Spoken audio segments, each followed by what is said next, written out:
Coucou Bertrand, Bonjour Sébastien, bienvenue, gratitude d'être là. merci.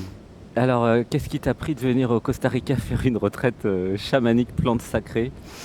L'appel, Un appel l'appel, intérieur? ouais. Ah oui, on s'était rencontrés à On Saint-Nexan s'était rencontrés chez toi à Saint-Nexan, ouais. et Et le courant est passé hmm, et je me suis senti de venir ici. Je me hmm, sentais pas spécialement attiré par la plante, mhm. mais voilà, l'appel s'est fait. Et quand l'appel se fait, ben, je le suis. Alors, le premier contact avec la plante, comment, euh, comment ça s'est passé le début? Le début de ce premier contact Alors, c'était un peu difficile parce que manifestement, on se comprenait pas bien. Et avec la donc, plante? avec la plante, donc la plante était en moi, mais rien ne se passait vraiment. Hmm, Alors, j'ai décidé de m'amuser, de faire ce qui venait. hmm, Et là, la plante est arrivée et on est partis tous les deux. hmm. On a découvert tous les deux, ou elle m'a guidé, je sais pas. À partir de la deuxième dose en fait. À partir de la deuxième dose, Hmm. oui. Mais on Oui, la avait, on avait première. commencé petit parce que Oui. je suis habituellement très sensible Hmm. à ce genre de choses. Donc Hmm. on avait commencé petit et la deuxième dose, après un petit peu de temps, nous sommes partis ensemble à l'aventure. Est-ce que tu as vu que c'était un amplificateur de ce que tu es? Oh que oui. Oui. Ok, oui. Du coup, effectivement, ce que tu as envie de vivre, elle va le vivre avec toi en amplification, Ouais, quoi. ouais, Euh, ouais, et donc, ça a duré 6-7 heures, hein. Ça a été assez long. je sais pas parce Il me que la semble. notion du temps, elle est un peu vague. De 18 heures à 1 heure du matin. Ouais, ouais, ouais. Ça a été. Donc, ça a été la première cérémonie assez longue. Et qu'est-ce que tu as vécu alors avec les effets de la plante à partir du deuxième verre, si je puis dire? À partir du deuxième verre. Alors moi j'avais posé une intention et je réalise aujourd'hui combien c'est important de poser cette intention, Mhm. de vivre quelque chose en rapport avec le couple divin, le couple sacré Mhm. et l'amour. Mhm. Mais cela posé, j'avais aucune idée de quelle forme ça pourrait prendre. Et en fait, quand la plante m'a emmené, je suis devenu un couple, mais pas un couple composé de, de moi-même et de ma partenaire, mais simplement le couple dans son entité, dans, sa, dans, son, dans son Dans essence, dans sa complétude. dans sa complétude. Mhm. Oui. Mhm. Et là, mon corps a commencé à subir une série d'orgasmes, Mhm. euh, des orgasmes absolument non sexuels, vraiment Extatique en fait. extatique, absolument Mhm. C'était extatique, extatique. et dans toutes les cellules du Tout le corps, corps. absolument tout le Toutes les cellules corps, du corps. Parce que ça ouais, fait des milliards de cellules, des hein. milliards de cellules, et deux fois puisqu'on était couple, donc Et de- c'était des milliards de Ah cellules oui, au carré. c'était plus toi, c'était le. Alors moi j'appelle ça le couple cosmique. Ouais. Hein, c'est vrai que c'est un concept, là on en parle. Comme si le couple cosmique existait avant de s'incarner sur Terre, dans les couples humains par Ouais, exemple. c'est ce que tes mots sont parfaitement justes. Ils Hmm. reflètent, ils font vibrer chez moi Hmm. ce qui a été Moi, je me vécu. connecte en fait à ton expérience, comme je Ouais. suis clairvoyant. Là, moi, j'ai des frissons, j'ai la chair de poule, parce que moi, j'ai jamais fait l'expérience du couple cosmique, hein. Mm. Donc, je suis Tu viens quand tu enchanté veux. de ton partage. J'espère que ça viendra un jour. Et cette compréhension que le couple cosmique, donc l'amour entre deux parties, si je puis dire, ou deux êtres, Mm. est au-delà de l'humain finalement. Alors il est au-delà de l'humain, oui, parce que la notion de couple est très abstraite finalement, Mhm. mais en même temps, c'est parce que ce que j'ai vécu dans la montée de l'orgasme, c'est l'association du principe féminin, du principe masculin, qu'on peut appeler yin et yang, Mhm. qui s'appuient l'un sur l'autre Mhm. pour se nourrir dans une spirale ascendante Mhm. pour atteindre des sommets inexplorés. Mhm. Et c'est juste waouh! Et je me rappelle, tu étais allongé sur ton matelas confortable, mais en train de vivre pendant des heures. Ça durait au moins 3-4 heures, cette histoire, en extase. Donc nous, on voyait que ça se passait bien, parce que c'est quelque chose qui arrive, qui peut arriver, hein, de vivre des choses extatiques. Et à un moment, je t'ai interviewé, donc j'ai un enregistrement. Hein. Je le passerai, je t'ai demandé c'est quoi l'amour?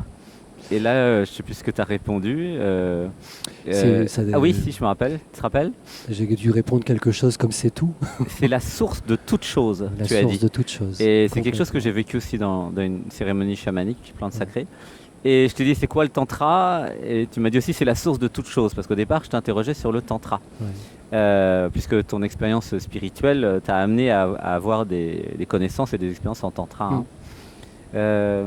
Donc comme si le tantra et l'amour, c'était un peu, ça allait vers le même endroit, j'ai l'impression. Ouais. Et c'est comme ça. Et cette interview, c'était assez magique parce que moi, j'étais juste l'intermédiaire entre quelque chose et toi. Entre l'absolu, canal, entre l'absolu et toi. Et avant de formuler mes réponses, je les vivais dans le corps.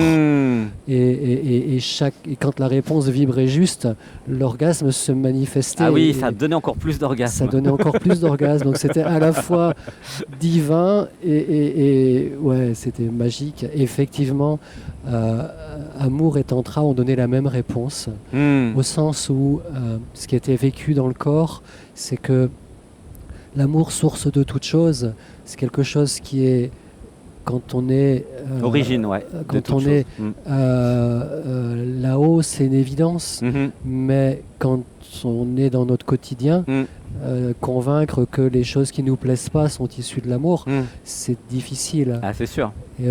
Tantra, c'est une manifestation de cet amour dans notre réalité, dans notre dualité. Et c'est en ce sens où amour et tantra sont une même source. Et le vivre dans le corps par le tantra et le ressentir, oui, on y retourne là. J'y retourne. Ouais. Et le ressentir, c'est vraiment manifester l'amour dans la vie, dans la relativité de la vie. C'est quoi le tantra alors finalement, après ton expérience? Tu pourrais définir un peu Très difficile de mettre des mots là-dessus. C'est une communion avec le divin par l'intermédiaire du corps. Voilà, ok. Moi, ce que je reçois... C'est un mariage du corps et de l'esprit. C'est ça. Quand je t'ai posé la question, j'ai reçu... c'est la manifestation de l'amour, le tantra, par les sens et par la jouissance. Absolument. C'est ça que j'ai reçu. Tout à fait. Et c'est ce que tu as vécu. Tout à fait. C'est pour ça qu'à un moment, tu disais l'amour, le tantra, c'est la même chose. Effectivement, c'est la même origine. Pourquoi nous avons créé le relatif, parce que ça te concerne aussi, à titre personnel, si je puis dire. Nous avons créé, nous, l'absolu, le relatif, pour pouvoir vivre donc l'amour et la jouissance. Oui. C'est ça, pour résumer. Puisque ton sujet, toi, c'est comment vivre le relatif. Parce que tu as beaucoup d'expérience de l'absolu déjà. Oui. Et donc, beaucoup, peut-être parmi nous, des personnes qui ont déjà eu beaucoup de grandes phases d'éveil peuvent se dire, mais à quoi ça sert le relatif? Eh bien, ça sert à jouir de la vie et à manifester finalement l'absolu sur Terre et donc manifester concrètement l'amour sur Terre. Sinon, ça reste des concepts et l'absolu est déjà amour de toute façon. Et l'absolu est déjà tantra, est déjà tout. Et donc, du coup, tu as eu une expérience, tu as été dans le monde non manifesté de l'absolu. Oui. Et donc, c'est quand même extraordinaire ça. Comment ça fait de vivre le monde non manifesté de l'absolu? Paradoxalement, c'est plus difficile pour moi de vivre le relatif que l'absolu, pour des raisons d'histoire, j'imagine. Ouais. Mais cette expérience m'a quand même... J'en ai profité pour voyager dans l'absolu, pour aller vérifier en quelque sorte des choses que je connaissais. Et c'est vrai que cet état procuré par la plante et guidé par la plante permet d'aller toucher du doigt cette unité, cette conscience et de la vivre et finalement de la toucher du doigt. Et ça, c'est aussi délicieux, c'est du nectar. De la vivre, parce que ça reste un peu théorique dans la spiritualité. Là, c'est pas pareil, une réalisation et une connaissance, quoi. Ouais. Hein. Et là, Et- on va beaucoup plus loin, c'est-à-dire que par l'aide des effets de la plante, Mm. c'est presque, oui, c'est facile Mm. parce qu'on est instantanément projeté, si c'est dans notre intuition de départ, dans notre intention de départ, on est instantanément projeté Mm. et on réalise des choses qui, pour nombre d'entre nous, prennent des années, voire des vies Plusieurs vies, oui, à réaliser. bien sûr. Et là, on les touche du doigt immédiatement. Ouais. Et pourtant, et c'est aussi toute la beauté de l'expérience que j'ai vécue, c'est que, et pourtant, on s'approche très très très près de cette, je vais l'appeler unité divine, Mhm. quoi qu'elle veuille dire, puisqu'on on est au-delà de ce qui peut s'entendre et se comprendre. Mhm. Mais on s'en approche, on la touche du doigt, mais on ne l'est pas. Mm. Et ça, on le ressent. Et c'est pour moi une révélation très importante, c'est que Dieu continue son œuvre au-delà de la plante. Mm. Il est toujours là, Mm. mais on le touche du doigt. Mm. Mais on ne le devient pas encore. C'est comme la chapelle Sixtine, tu sais, avec le Dieu qui touche avec le doigt de... Tu vois, chapelle Sixtine, le fameux tableau. L'image est très belle, ouais. C'est un peu ça, en fait, hein, que je vois. Tu disais en intention, avant de faire la cérémonie, que tu voulais connaître l'observateur. C'est ça, une de tes intentions? L'ultime observateur. Ouais, l'observateur ultime. Qui observe? Qui a créé l'observateur?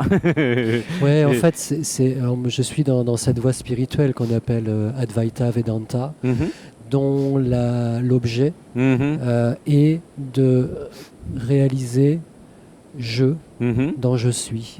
Qui est ce je qu'on cite tous les jours, qui souffre, qui vit, qui rit, qui pleure, qui jouit, etc.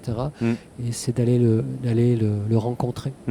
Et c'est ce qu'on appelle l'observateur ultime, c'est celui qui n'est plus observé par quiconque, mais qui observe tout. Ah, d'accord. Et donc effectivement... L'ultime, le dernier. Le dernier. Mais il y a déjà l'idée qu'il y a un dernier dans cette idée. Mais c'est très bien que tu dises l'idée qu'il y a un dernier. Parce que qui a l'idée qu'il y a un dernier? Oui, et puis l'idée est fausse. et voilà. Et donc, je suis allé retoucher du doigt, parce que ça m'avait été déjà donné par le passé. Je suis allé retoucher du doigt cette limite dont on sait dans nos cellules que elle est là. Il y a un observateur ultime, mais on ne peut pas le réaliser. Mais je m'en suis approché très près. Et c'était finalement une vraie joie de réaliser que la plante peut nous emmener jusque-là, mais pas au-delà. Oui, il y a une limite. Il y a une limite. Il y a une limite. Et donc que cet au-delà continue d'exister, c'est tout le mystère de la création qui est là. Et waouh, bravo, merci, merci, merci. Gratitude, ouais, il y a beaucoup d'émotions là, j'ai la chair de poule. C'est pareil. J'ai réalisé un truc un peu similaire il y a quelques semaines. Alors dans mon système à moi j'appelle ça le niveau du dessus. J'ai réalisé qu'il y avait un niveau du dessus après avoir réalisé le soi. Donc la réalisation du soi, c'est je suis l'univers. Donc quand il y a la réalisation du soi, tu te dis, bon, bah, t'es l'univers, il n'y a pas de niveau au-dessus. Mais si, il y a un univers au-dessus de l'univers, et il y a toujours un niveau du dessus. Et pour moi, la réalisation du soi, c'est réaliser le niveau du dessus, donc je suis l'univers, je suis la conscience universelle. Mais réaliser le non-soi, c'est le niveau du dessus. Puisqu'en fait, qui avait réalisé le non-soi à l'époque, en 2021, c'était le soi lui-même, qui avait réalisé pas besoin de soi pour être et pour exister.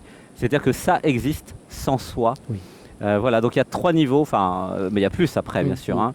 Mais c'est un peu ça, il y a un mystère, c'est pourquoi le niveau du dessus nous a créés, à quoi ça rime ce jeu vidéo, puisque tu es sorti de la matrice comme d'autres avec les plantes sacrées. Et du coup, est-ce que du coup tu as eu l'info? À quoi ça sert ce jeu vidéo, cette matrice? Parce que tu as beaucoup rigolé aussi pendant la cérémonie hier. Pourquoi tu rigolais? tu peux nous dire?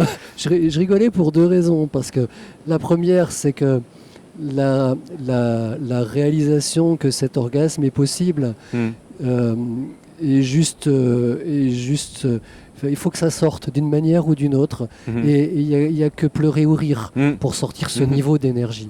Et donc, ça, c'est la première raison. La seconde, c'est que quand on vit des orgasmes de cette puissance, le cri n'est pas suffisant pour sortir l'énergie. Il faut autre chose. Le cri n'est pas suffisant. Et le rire est plus puissant que le cri. Oui. Et donc ça me permettait de sortir toute cette énergie qui était là et qui demandait qu'à inonder tout le monde autour de moi, voire le monde entier. Et voilà, donc oui, ce rire est le rire cosmique de Dieu. Oui, c'est ça qu'on a vécu. C'est Dieu qui rit, effectivement. C'est la blague cosmique. J'ai aussi un enregistrement de ça sur une de mes cérémonies il y a 5-6 semaines où j'ai rigolé pendant 1 heure. Mais c'était vraiment un rire très fort, très puissant. C'était vraiment effectivement l'univers qui rit. Et tu te rappelles donc pourquoi tu riais? C'était suite au côté extatique en fait. Ah oui, ça riait parce que c'était la façon d'exprimer. Ça pouvait pas faire autrement en fait. Ça pouvait pas faire autrement. Que de rire. Et puis il y avait une notion à un moment donné, presque de ridicule. C'est-à-dire, mais on n'a jamais vu personne avoir une extase ou un orgasme pareil, quoi. Quand tu remues, quand tu remues une phalange et que ça te met. Tu bougeais le doigt et ça crée un orgasme extatique. Voilà. Et quand tu m'interrogeais et que je te répondais et que je testais la réponse et que ça générait, je rigolais du regard que pouvait poser le monde sur ce genre de choses parce que ça n'existe pas. Ben oui. Quoi que j'aurais dit, ça aurait fait rire de toute façon. Ah ouais. J'aurais dit cacahuète. J'aurais dit quoi que ce soit. Ça aurait fait ça. C'était combien de fois plus puissant que l'orgasme sexuel humain classique, ce type d'extase? Au moins 1000. Au moins 1000, hein, ouais. Au moins. Ah oui, ça en dit long. Ah oui, non, mais ça, c'est juste fou. Et le couple sacré, enfin le couple cosmique là, qui a été vécu pendant cette cérémonie, il se suffisait à lui-même, j'ai l'impression, hein, tu nous as dit. C'est-à-dire que quand tu étais cela, il n'y avait besoin de rien. Ouais. C'était au-delà de l'humain. Je ne l'ai pas encore complètement intégré, tant l'hypothèse est nouvelle pour moi, mais c'est quelque chose de ce genre. C'est-à-dire, la notion de partenaire du couple n'est pas là.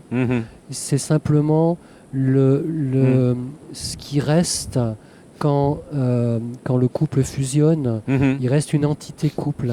Okay. C'est cette entité couple qui a été vécue, et en aucun cas moi-même, et en aucun cas une partenaire. Okay. Et je sais pas, il faut encore que ça mûrisse, je pense, pour que je puisse l'exprimer. Quand je me connecte, cette nature. Ce que je ressens avec ce que tu dis, c'est que quand il y a un couple, un homme, une femme, 2 hommes, 2 femmes, peu importe, qui s'aiment, qui sont amoureux, amoureuses, ils fusionnent, ils disparaissent dans l'amour. Oui.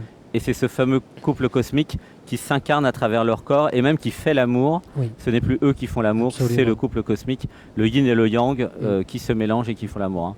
Là, c'est par connexion que je... Oui, mais parce que ce qui est bien, c'est quand tu me parles de ton expérience... Les mots me font vibrer. Voilà, donc, je peux y aller parce que en fait, la clairvoyance, ça sert à ça. C'est pour ça que j'aime beaucoup faire des interviews comme ça, c'est que je vis à travers toi et ceux qui nous regardent aussi. Ce que tu as vécu, alors à moindre mesure, hein, puisque là je ne suis pas en orgasme hein, cosmique malheureusement, mais et par moments, même après la cérémonie, tu avais par moments, ça revenait comme une vague je crois même aujourd'hui, tout à l'heure, tu avais c'est toujours là. Le connexion à la nature, tu n'es pas à l'abri de reconnecter ça à tout moment. Non. C'est génial. C'est encore là, je le sens, c'est latent, et il faut très très peu de choses. Tout à l'heure, simplement le fait de se baigner dans cet endroit formidable, le contact de l'eau sur la peau, et l'émotion que ça faisait naître suffit à restaurer ce que je vivais hier soir. Et donc c'est presque du même niveau. Presque du même niveau, presque du même niveau. Et alors ça peut paraître gênant parce que ça peut être difficile à vivre. Bah ça mais s'organise, ici, on dans dirait. cet environnement, c'est ça s'organise. Ouais. Ouais, ici dans la nature, il n'y a personne. Hein. Il y a personne de personne. On est tranquille. C'est juste magnifique. C'est l'environnement nécessaire qui permet de vivre ça. C'est vrai qu'on a aussi enlevé beaucoup de mantras. enfin, on a fait de la déprogrammation. Comment c'était de faire les déprogrammations quand tu étais dans l'absolu en fin de cérémonie? Comment tu as trouvé ça au fait? C'est autrement plus puissant parce qu'en fait, on passe pas par le mental, on passe directement par le cœur. Ah oui. Et donc les déprogrammations que tu lis ou que tu trucs cites, habituels, là, j'imagine, j'incarne, je me libère. Elles sont exactement comme quand tu m'interviewais et que je recevais les réponses et que je les testais en moi. Je recevais ton information, elle se vivait en moi et quand elle était juste, je pouvais valider ce que tu venais de me dire parce que j'avais juste vécu que ce que tu citais était juste. Ouais, donc en temps réel, tu vivais, je me libère de, et donc ça virait vraiment les programmes. Et voilà.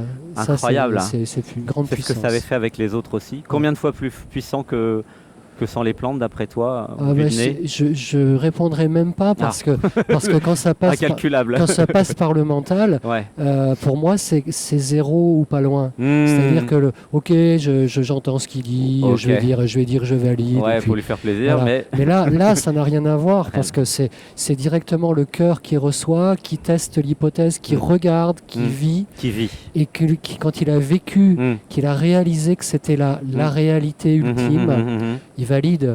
Et donc en bon mathématicien, on est à quelque chose divisé par zéro, et donc on tend vers l'infini. C'est ça, vers l'infini. Ouais, waouh. T'es mathématicien à la base? Un peu. T'as fait des études de mathématiques? D'accord. Oui, c'est mon impression aussi. Et c'était bien. Comment tu as trouvé la préparation à la cérémonie? Puisqu'avec Marc Fleuriet, nous avons donné des consignes. Comment c'était ça, la préparation? Est-ce que ça a aidé?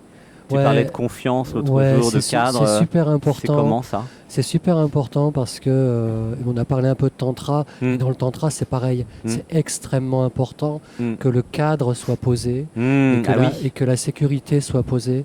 Parce qu'on ne peut pas se lâcher, on ne peut pas s'abandonner si on n'est pas dans un cadre dans lequel on a confiance. Sécurisé. Donc, il a été sécurisé par les instructions, les consignes que vous nous avez données. Mais je dirais même au-delà, peut-être encore plus important que ça, ou en tout cas d'égale importance, le fait que les intentions posées soient posées dans le cœur font que quand on part avec la plante, on part dans une direction qui est posée. Et je ne sais pas dans quelle direction ça peut partir si on n'a pas posé ses intentions. Ça peut être tout et n'importe quoi. Ça peut être un bad trip, ça peut aller. Et donc ça c'était vraiment clé, je pense. Et l'accompagnement pendant la période où la plante mature, quand on l'a absorbée et qu'elle ne produit pas encore ses effets, et par le chant des bhajans, c'est juste magique parce que les bhajans, ils ont cette capacité d'ouvrir le cœur, alors que si on laisse faire, l'ego il va être là, qu'est-ce qu'elle fout cette plante, j'ai pas les effets, qu'est-ce qui se passe, etc. Et donc là, le fait d'être accompagné par des bhajans, c'est ouverture de cœur assurée. Et donc la continuité entre je pose des intentions qui sont dans le cœur et je chante des bhajans qui ouvrent le cœur garantit que l'entrée dans les effets de la plante se fasse par la bonne porte dans la bonne direction. Et il me semble que tous ceux qui ont participé à la cérémonie d'hier ont tous réalisé leur intention, leur objectif. Ah oui, tous. Et donc je pense que c'est lié justement à ce processus qui nous met sur la piste avant même que la plante n'ait commencé à agir. Bien sûr. Et là, la plante, quand elle arrive, elle vient juste amplifier, accompagner. Oui, à nous deux, on a 1500 cérémonies avec Marc. Et donc on a développé un protocole, en fait, ça s'appelle comme ça, musical, vibrationnel, je dirais, parce qu'il y a le Gayatri Mantra au moment où les effets sont le plus haut. Donc tout est calculé en fait, on n'a pas eu le temps d'expliquer tout le protocole, mais c'est le protocole qu'on fait le dimanche à 15h. Il y a des chants, il y a des bhajans, on chante, il y a des musiques, il y avait Ganesh, Om Gam Ganapataye Namaha, il y avait tout pour ouvrir le cœur, pour Ganesh qui enlève tous les obstacles, enfin tout est fait pour ça. Et donc c'est corroboré avec le pic. Parce qu'on sait à peu près à quel moment sont les effets 40 minutes après 30 à 40 minutes après le début. Tout est organisé, ça permet de cadrer, vous ne pouvez pas faire autre chose qu'aller dans l'amour. C'est vraiment la clé, parce qu'effectivement, comme c'est un amplificateur de conscience, tout peut être amplifié. Mais si vous avez, admettons, quelqu'un qui serait dépressif, qui prendrait la plante, ça irait très mal parce qu'il va amplifier sa dépression. Ouais. C'est vraiment à utiliser, comment dire, de façon consciente et puis ordonnée. Et c'est vrai que nous, on passe voir chaque personne pour voir comment commencer à chaque fois. Et on a commencé petit, c'est fait exprès pour pas qu'il y ait trop. Parce que s'il y a trop, surtout une première fois, ça peut être très embêtant d'avoir affaire à quelque chose de nouveau, parce qu'il y a quand même un changement de dimension. Et donc c'est normal que la plupart du temps, ça commence tout doucement. C'est comme un étalonnage. Et comme ça, chacun sait quel est le bon dosage qui va permettre d'y aller. Oui, les musiques. Ouais, et puis vous êtes là, en fait, pendant l'expérience, on perd pas la conscience. On a la conscience, elle est juste amplifiée, élargie. Tout le temps, vous êtes donc conscient. On sait, même du fond de l'expérience, que vous êtes là, que vous êtes présent, que vous êtes autour, on vous entend. Et donc ça, c'est extrêmement rassurant. On sait que s'il se passe quelque chose d'imprévu, on sait que vous êtes là, que vous pouvez intervenir. Et ça aide aussi à lâcher s'abandonner. Et à s'abandonner. Pourquoi c'est important de s'abandonner à la plante ? Parce que je ne sais pas où ça peut amener d'y résister, mais oui, toi, tu n'as pas eu trop la nausée, tu n'as pas vomi. Un peu à la deuxième prise. La nausée un petit peu. Un peu, mais j'ai réussi à. Tu t'es abandonné justement. Complètement à laisser passer. Et donc non, pourquoi c'est important ? Parce qu'en fait, on accompagne la plante ou la plante nous accompagne. Je ne sais pas lequel des deux accompagne qui. Et donc le fait d'y résister, si la plante veut aller quelque part et que moi je veux aller ailleurs, je ne suis pas sûr de bénéficier totalement de l'expérience. C'est ça qui fait vomir certaines personnes justement. Soit parce qu'il y en a trop, soit parce qu'il y a une résistance. C'est pour ça que c'est important. C'est pour ça que tu n'as pas vomi et que ça s'est bien passé. Mais toi, tu étais aligné puisque tu as accepté les règles du jeu de m'abandonner à l'inconnu avec la foi, avec l'amour, parce que tu avais dû valider que ils avaient l'air sérieux et que c'était sécurisé, organisé, quoi. Puis j'étais en état méditatif, donc avec tous les ressentis, et donc je voyais les choses arriver déjà très subtilement, et donc c'était finalement facile de suivre la plante parce que je la sentais arriver en moi, donc ça s'est fait très très naturellement. Et doucement, elle est arrivée très doucement, comme toi, en douceur. Pareil. Tu es doux. Et la plante, c'est vrai que ça s'adapte à chacun. Les gens qui sont violents avec eux-mêmes, ça va être violent avec eux, puisque c'est un ampli, je rappelle. Donc, nous, on préfère que les gens soient doux avec eux. C'est important. Donc, voilà. Il y a autre chose qui s'est produit, qui s'est passé, qui est mémorable pendant ton expérience, mis à part les 4 heures d'orgasme extatique. Alors en fait, pendant toute la durée, j'étais en état d'orgasme. Simplement, au début, ça s'exprimait de façon très très forte, par beaucoup de bruit, de cris et de rires et de gémissements. Et à la fin, c'était plutôt intériorisé, mais c'était toujours là et toujours aussi puissant.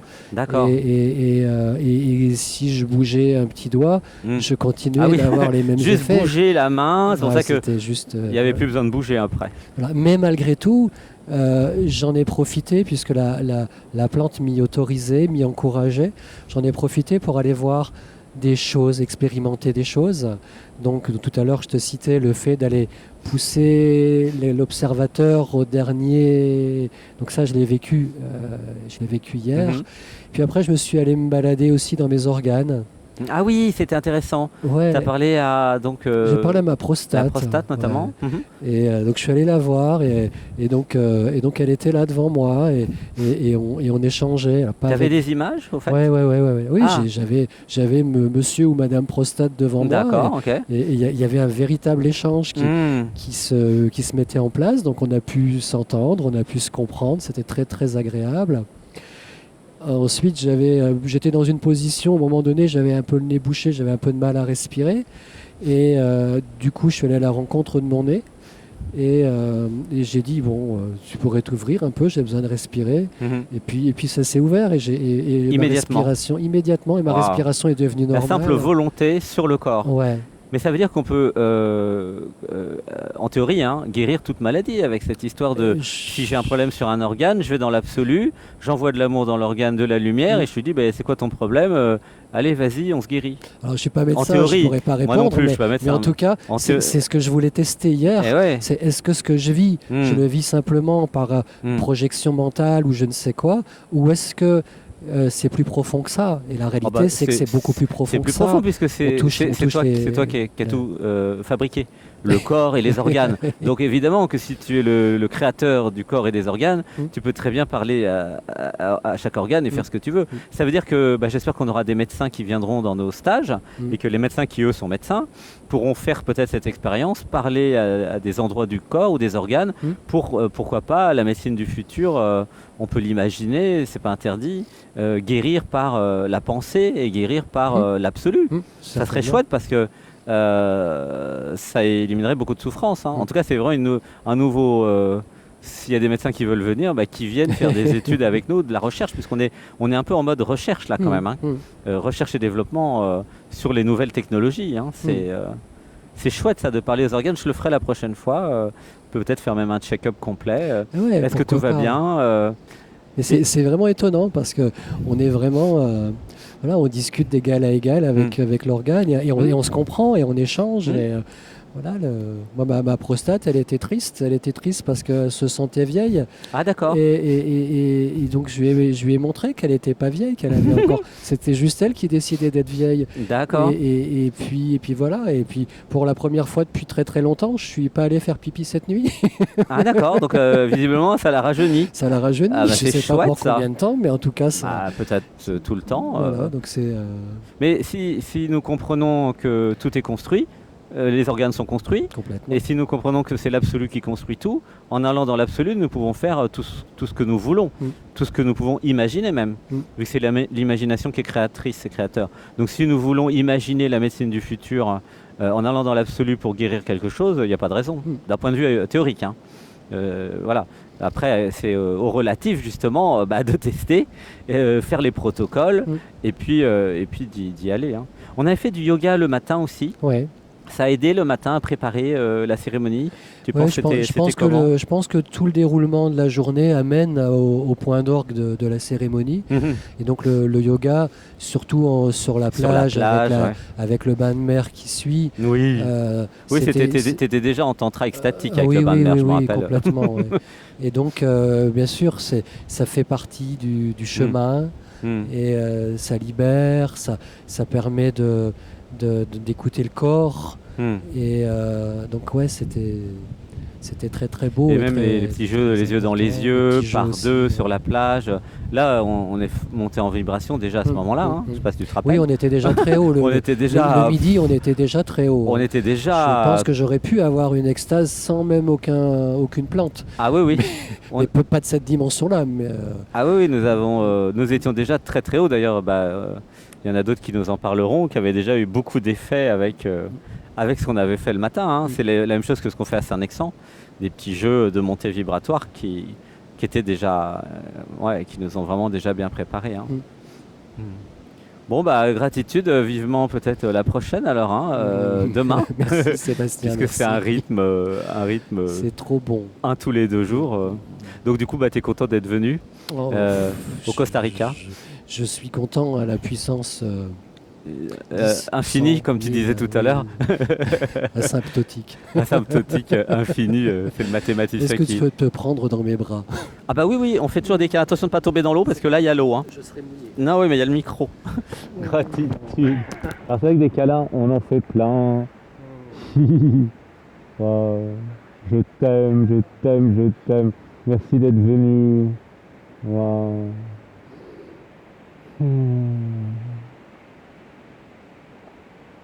C'est vrai que voilà, on se refera aussi d'autres câlins, peut-être dans une meilleure position.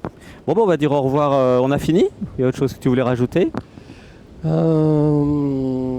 vous souhaite à tous de vivre ce que j'ai vécu. Oui, moi aussi, je vous souhaite à tous de vivre ce que j'ai vécu et je me souhaite de vivre ce qu'il a vécu d'ailleurs parce que extase infinie, là, ton corps a réussi à survivre à ça quand même. Oui. C'est quand même pas mal. Hein, il y a eu une préparation. Hein. Mm. Tu as senti que toute ta vie a été préparée pour maintenant? Bien sûr. Hein, c'est toujours comme ça, les grands moments, nous avons été préparés. Merci, on va leur faire un petit coucou. À bientôt, Merci, gratitude. merci. D'autres vidéos bientôt sur cette chaîne. Et puis n'hésitez pas à venir au Costa Rica, stage chamanique sur plantes sacrées. À bientôt. Merci. Au revoir. Au revoir.